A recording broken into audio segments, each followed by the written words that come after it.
Hello everyone, जय हिंद। आज हम बात करेंगे 29 दिसंबर 2025 के करंट अफेयर की। तो चलिए स्टार्ट करते हैं आज का फर्स्ट और इम्पोर्टेंट क्वेश्चन।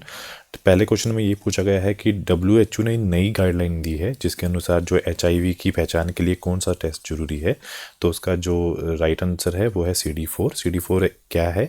ये एक इम्यूनोलॉजिकल जो टेस्ट है जिसके अंदर हम किसी एंटीजन या किसी स्पेसिफाई एंटीबॉडी की पहचान करते हैं।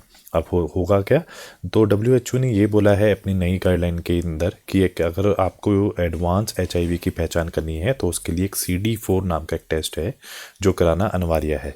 तो CD4 टेस्ट है वो खून में जो CD4 जो टी लिम्फोसाइट्स होते हैं, आपको दो चीज़ें ध्यान रखनी है।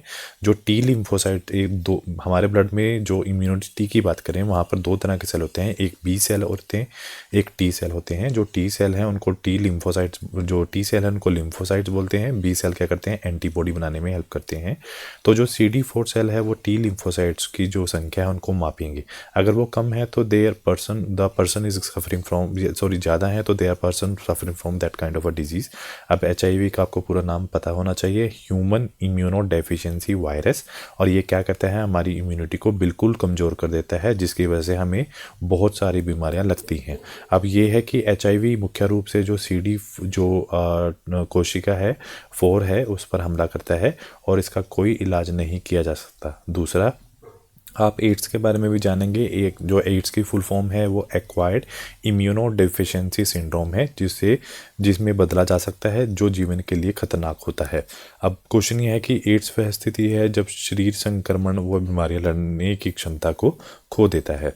नेक्स्ट क्वेश्चन में ये पूछा गया है कि अरावली पर्वतमाला के में जो नए खनन पट्टे देने का जो पूर्ण प्रतिबंध किसने लगाया है?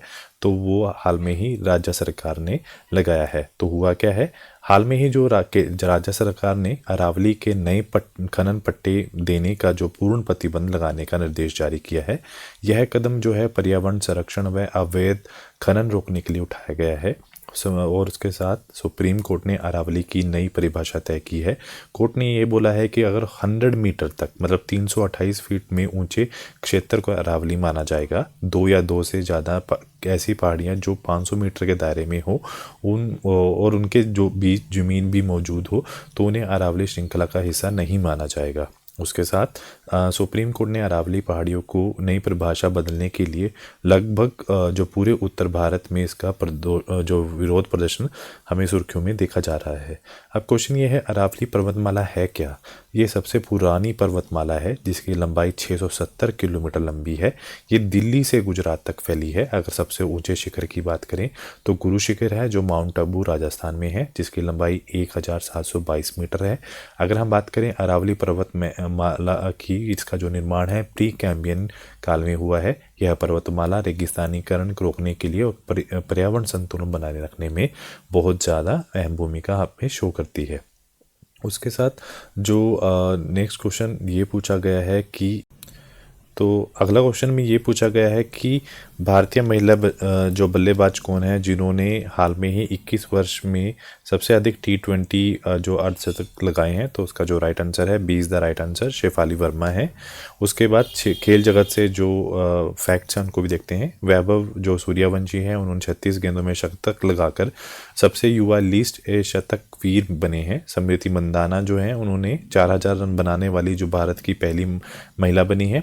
सुखमन सिंह जो है IGU के 124वीं एमेच्योर चैंपियनशिप में जीत उन्होंने हासिल की है। झारखंड ने पहली बार सैयद मुश्ताक अली ट्रॉफी 2025 जीती है। प्रशांत वीर IPL के सबसे महंगे खिलाड़ी बने हैं जिन्होंने उन्हें CSK ने 14 करोड़ 20 लाख रुपए में उन्हें खरीदा है। ICC में जो main player of the month की बात करें तो नवंबर 2025 में साइमन हामर और शेफाली वर्मा जो इंडिया से हैं उनको चुना गया है। और जॉन सीना है जो WWE से उन्होंने हाल में ही संन्यास लिया है। उसके बाद क्वेश्चन है कि बारापुत्रा ऐतिहासिक ग्राम योजना किस राज्य में शुरू की गई है? तो उसका जो राइट आंसर है वो ओडिशा के अंदर शुरू की गई है।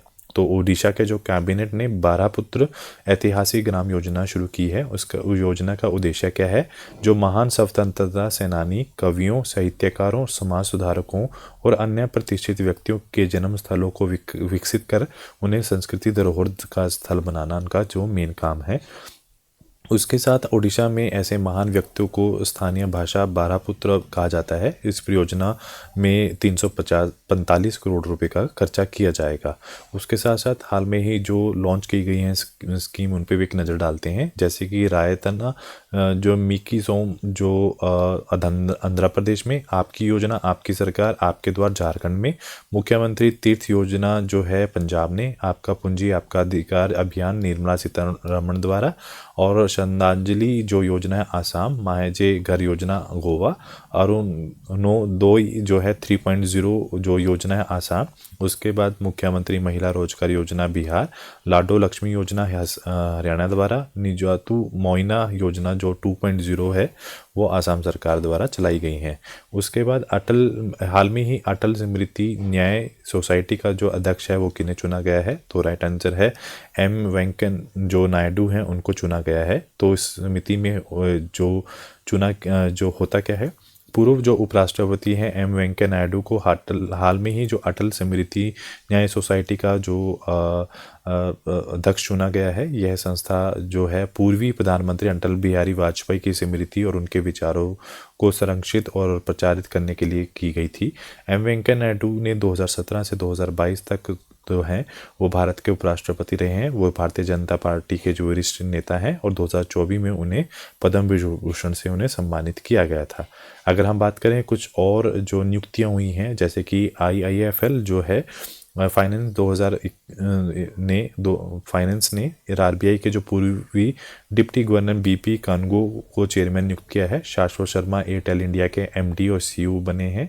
B साई राम कोल इंडिया लिमिटेड के नए CMD बने हैं।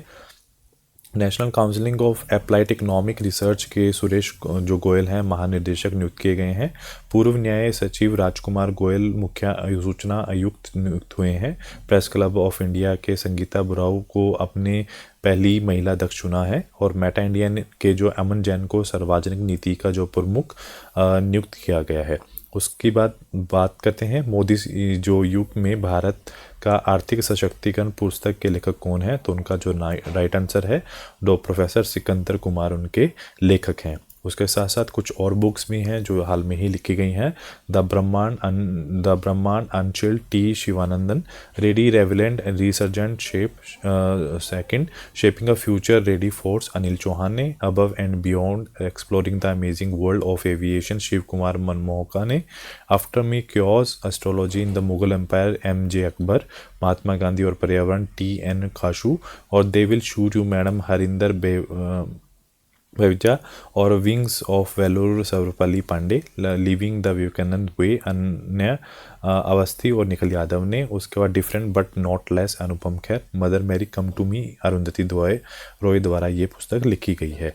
उसके बाद भारत में किस अंतर्राष्ट्रीय पहल की अध्यक्षता 1 जनवरी 2026 से करने जा रहा है, तो उसका राइट आंसर है किम्बरले प्रोसेस की वो अध्यक्षता करने जा रहा है। अब ये है क्या, भारत 1 जनवरी से 2026 से किम्बरले जो प्रोसेस है उसकी अध्यक्षता स्टार्ट करने जा रहा है। यह तीसरी बार होगा जब भारत को किम्बरले की जो अध्यक्षता सौंपी जा रही है। किम्बरले जो प्रोसेस की शुरुआत 2003 में हुई है। ये करती क्या है, ये जो कच्चे हीरे हैं उनके अवैध रूप को जो व्यापार है उसको रोकने का काम करती है। कच्चे हीरे वो होते हैं जो इन्हें विद्रोही समूह और सरकार विरोधी युद्धों को वित्त देने के लिए बचाते हैं। यह प्रक्रिया एक त्रिपक्षीय पहल है।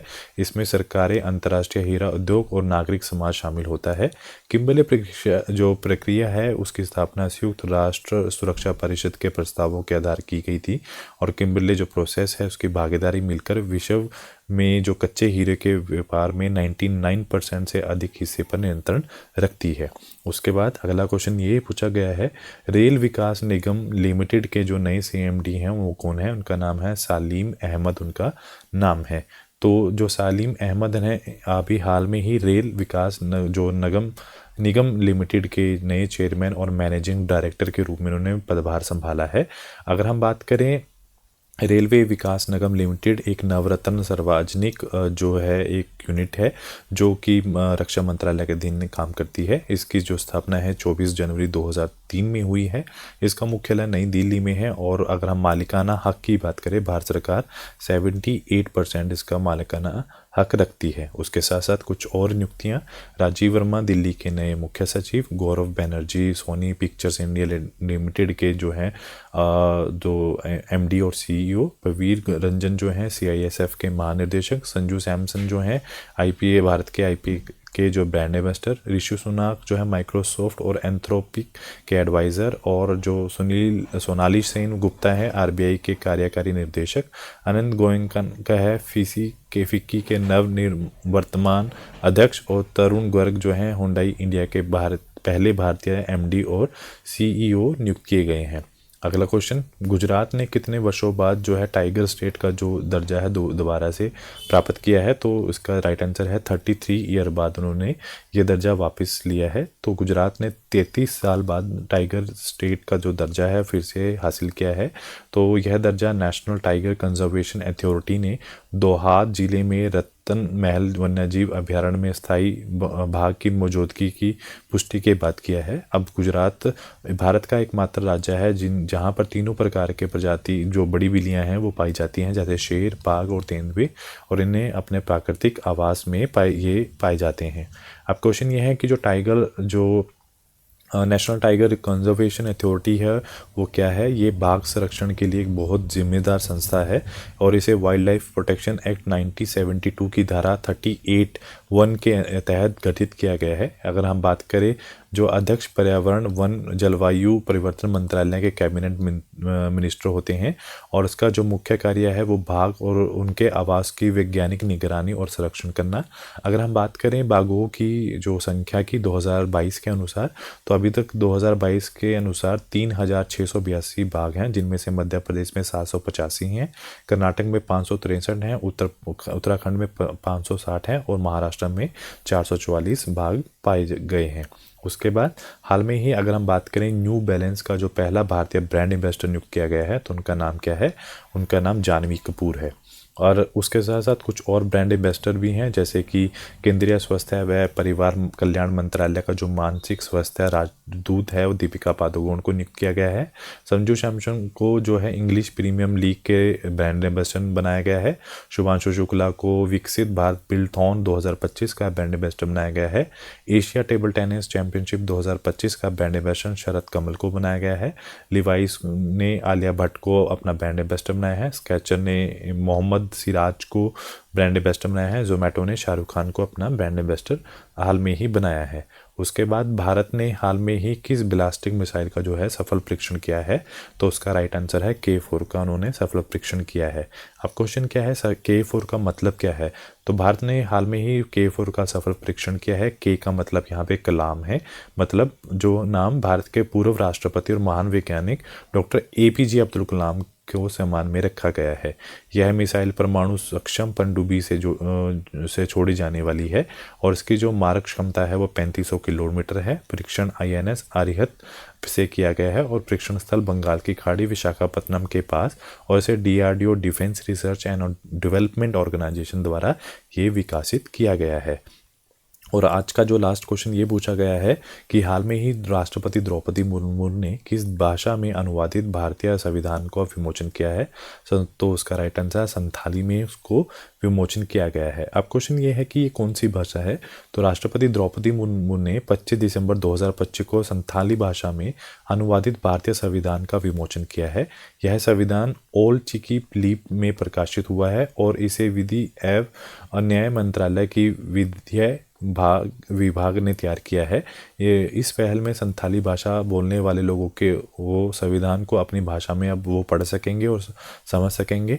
इससे पहले अगर हम बात करें 26 नवंबर 2025 को राष्ट्रपति मुर्मू ने मलयालम, मराठी, नेपाली, पंजाबी, बोडो, कश्मीरी, तेलुगु, उड़िया और असमिया भाषा में संविधान के अनुवादन जारी किए थे।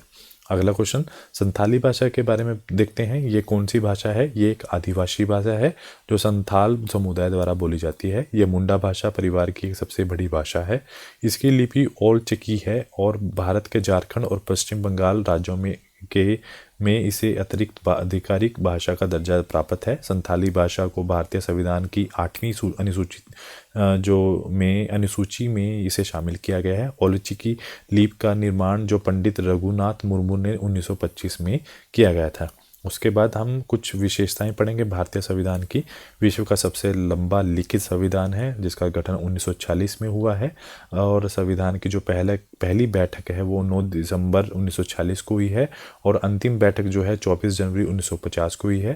संविधान में कुल 299 सदस्य थे, और संविधान सभा के अध्यक्ष डॉक्टर राजेंद्र प्रसाद थे, और संविधान सभा की जो ड्राफ्टिंग कमेटी के अध्यक्ष थे वो डॉक्टर BR अम्बेडकर थे। उसके साथ भारतीय संविधान 26 जनवरी 1949 को अपनाया गया, और 26 जनवरी 1950 को ये लागू हुआ है।